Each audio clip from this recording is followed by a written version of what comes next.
15 dekabrda 100den gowrak telekeçi we alyjy Mary velaýatynyň Bayramaly etrawynyň merkezi bazarının öňüne ýygnandy. Polisiýa bazaryň açylmagyny umyd edip bu ýere üşen adamlaryň tas ählisine pul jerimesini ýazdy. Jerimeni töläp gaýtadan bazara üşen telekeçileri resmi edaralaryň wekilleri köşüşdirmäge çalyşdy.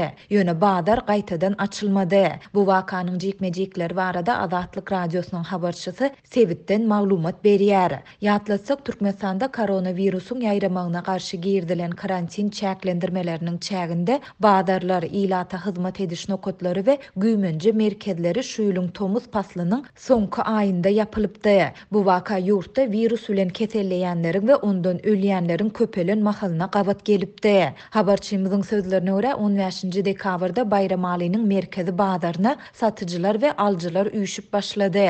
Şonda bazaryň daş töweregi öňkü ýaly ýapyk bolsa-da polisiýa işgärleri, telekeçileri we aljylary awtobuslara mündürmäge başlady. Adamlar näme bolýandygyny düşünmediler. Sebäbi adamlar satmak üçin ýanlary bilen ähli haritlaryny alyp gelipdiler. Polisiýa adamlary bir näçe gedek awtobuslara ýükläp polisiýa merkezine alyp gitdi. Emma bazara gelýän adamlar her 5-10 minutdan köpelip duran soň tutulan adamlary bir wada 3 awtobusa mündürip başladylar. Bazara gelýän adamlar barha köpelip durdy diýip efirde atlandyrylmasylygyny soran waka şaýat bolan telekeçi habarçymyza gurrun berdi. Habarçymyzyň maglumatlaryna görä polisiýa merkezine eltilen telekeçileriň we aljylaryň her biri 50 manat jerime tölemeli boldy.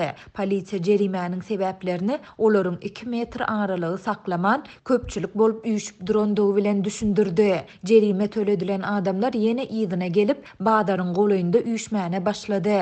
Habarçymyzyň maglumatyna görä bu adamlaryň sany sanardan kendi. Şonda Bayramaly etrap häkimliginiň, Milli Howpsuzlyk ministrliginiň we polisiýanyň wekilleri gelip adamlardan bazaryň arka ýüzünde gurulan täze 4 gatly jaýyň öňünde üýşmegi soradylar. Özüni häkimligiň işgäri diýip tanadan bir adam adamlar siziň bolşuňyz nähile edil maliýaly gepezady düşüneňiz okmy? Eger bazar açyljak bolsa öňünden size habar berilerdi. Bizi tutuş dünýä masara etdiňiz diýdi. Sowuk howada kösönüp gelen we üstesine de 50 manat jerime tölen adamlar gaharlandy. Olaryň käbiri biz etrap häkimligine baranmyzda bazary 1 noýabrda açmagy wada berdiňiz. Soňra da 15 dekabrda açjak diýdiňiz.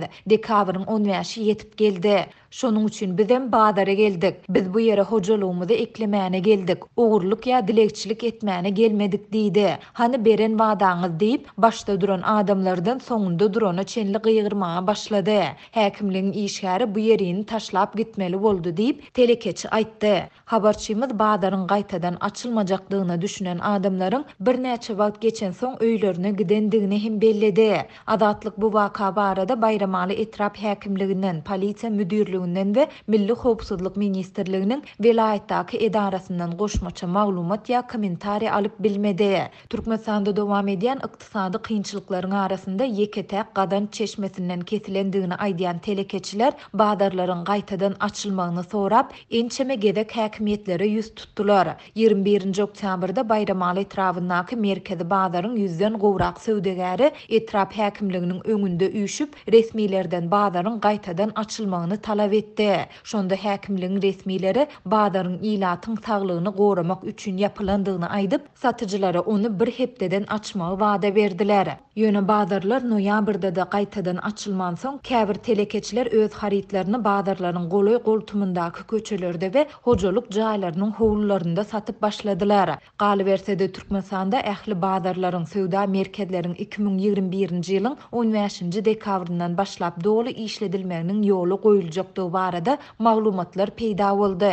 Bu barada ýurdun senatçylar we telekeçiler birleşmesiniň Aşgabat şäheri we Ahal velaýaty boýunça bölüminiň öz agdalaryna iýberendigi aýdylýan hatda bellenildi. Garaşdy Türkmen News neşri bu hatyň nusgasy aýdylýan resmi namany 15 noýabrda çap etdi. Pandemiýanyň başyndan bäri Türkmenistanda COVID-19-yň hasaby alınmandygyny tekrarlayan Türkmen häkimiýetleri ýurtda girdilýän karantin çäklendirmeleri we olaryň möhleti barada beýanat bilen çykyş etmeýärler. Şeýle-de bu çäklendirmeleriň ilata ýetirýän täsirleri, şol sanda näçe adamyň gadançsyz galmagyna getirendigi barada hem hiç zat aýdylmaýar. Ýöne adatlyň habarçylary çäklendirmeler sebäpli gadançsyz galan müňlerçe raýaty döwlet tarapyndan maddi goldaw berilmeýändigine, şeýle-de işi togtadylan badarlardaky söwdegärlere 3 ay bäri talgyt tölegleriniň hemde kredit tölegleriniň adatdaky ýaly töledilýändigine habar berdiler.